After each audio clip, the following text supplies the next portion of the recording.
بالنسبة لطريقة التزويد، طبعا السطر الأولاني أنا عملته بالغرزة الرباعية. دلوقتي أنا عملت السطر الأولاني وعملت اللي هي طلعت السطر اللي هي بنحط 3 خرزات وبنطلع للسطر اللي بعده. طب دلوقتي أنا السطر ده عايزة أزوده من الناحية دي وأزوده من الناحية دي، أزوده غرزة. إزاي هعمل الكلام ده؟ ركزوا معايا كويس، الموضوع سهل وبسيط بس عايز شوية تركيز. طيب أنا عايزة أزود هنا، فهاخد الخيط اللي هو في الناحية اليمين وعايزة أحط فيه غرزة رباعية، فهحط فيه كم خرزة؟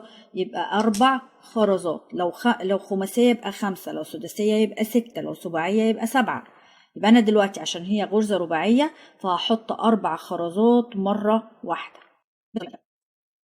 تمام.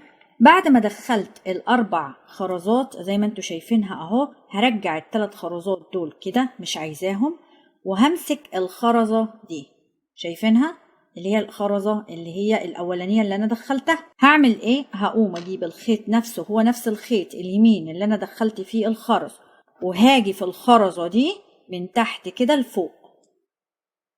واضح؟ أهو من تحت لفوق، وأعمل كده أهو بالظبط. اتكونت معايا إيه؟ اتكونت معايا هنا غرزة. تمام؟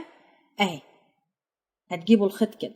طيب هي هتكون طبعا ايه مرخرخه معانا، احنا طبعا ما تقلقوش خالص، هي هتتشد معايا اول ما ابدا اشتغل الغرزه اللي بعديها اهو.